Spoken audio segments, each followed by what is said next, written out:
I'm glad you've joined us yet again today for Daily Devotionals.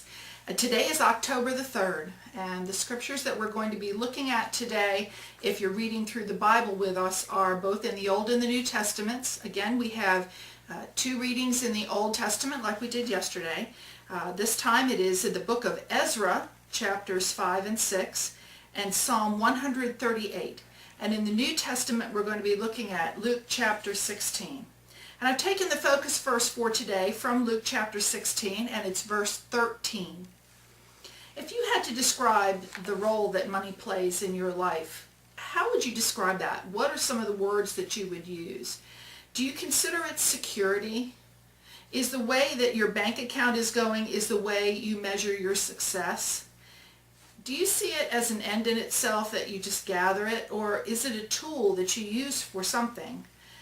Jesus talked about money constantly throughout the Gospels. He spoke of it in just about every discourse that you see in all four of those Gospels.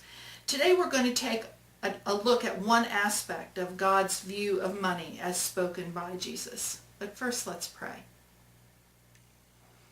Heavenly Father, money is very often the hardest thing for us to deal with. Lord, we, as you know, we need it. But Father, we so easily get carried away with it and begin to view it in a way that may not be honoring to you. Lord, I ask that you would show us through the scriptures today how it is that we should look at money, how we should view it from your point of view so that we can use it for your kingdom. And I pray this in Jesus' name. Amen. Okay, well, let's get started and read the focus verse together.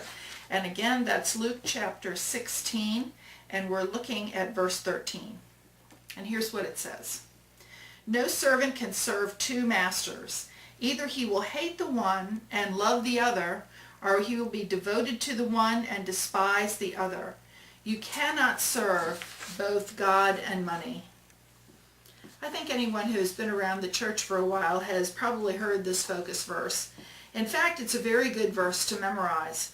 Let's look a little more deeply, though, into the context of the situation. Jesus says this while he's teaching his disciples. He begins the discussion by telling a parable of a manager who's about to be fired for poor performance.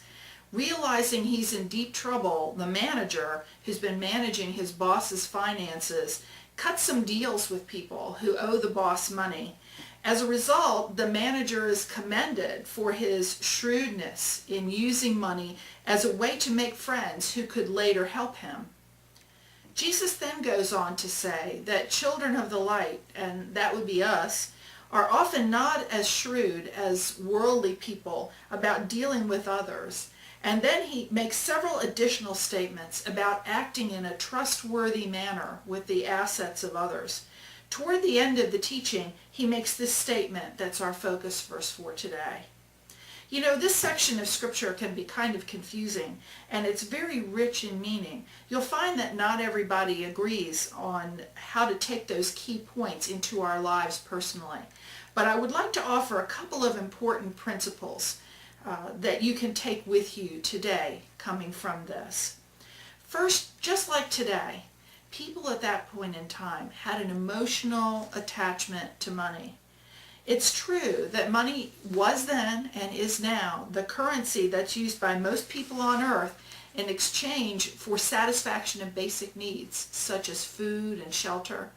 The question is, what characterizes your relationship with money? What do you use it for? Jesus says in verse 9, I tell you, use worldly wealth to gain friends for yourself, so that when it is gone, you will be welcomed into eternal dwellings. So what kinds of friends is he talking about? The kinds of friends that can give you access into eternal dwellings are people that you help with the resources that God gives you. These are the ones who will be testifying to your great management of resources on the day that you die. On that day, the money that you gathered on earth will instantly lose its value to you. But your works for the kingdom of God that you did on earth will be your new and your more important currency. Money on earth is fleeting, but treasures in heaven are eternal. And I guess that's the first point I would leave with you. The second thing is a question. So what does it mean to have money be your master? I don't care how long you've been a Christian, it's a good idea to look at your relationship with money on a regular basis, because money is one of those temptations that sneaks up on you. Jesus says you cannot serve both God and money. Let me ask you just a few additional questions for you to think about to help you discern where you stand on this important issue. First, what would you say is most often the deciding factor for you in major life decisions? Is it your walk with God, or is it your finances? Now, which would you say most clearly means security to you? Is security for you more closely tied up in life with Jesus Christ, or is it completely tied up in a sizable bank account? Which do you fear more? And by that, I mean, which drives you to do the things that you do each day? Is it God, or is it your finances? How do you spend the majority of your time each week? On things that make an impact on your finances? Or is there a sizable amount of time also on things that have an impact in the kingdom of God? You know, this isn't a quiz, and I'm not going to give you class answers to these questions, but I think you'll be able to see by your answers whether you have some work to do to put God and money in their proper places in your life as you work toward the end of your life when you're going to be entering the kingdom of God. Let's pray. Heavenly Father, we praise you for showing us the right use of money.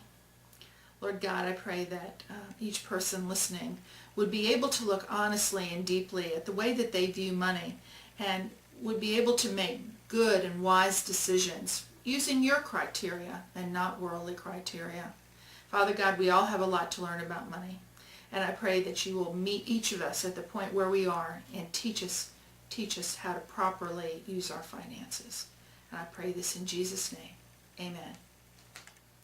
Well, it's been a great week of studies, and I believe Pastor Jeff is coming back to be with you this coming week, and so I just encourage you to keep on reading, and I hope that you're growing each day in your reading, and I look forward to seeing you again soon.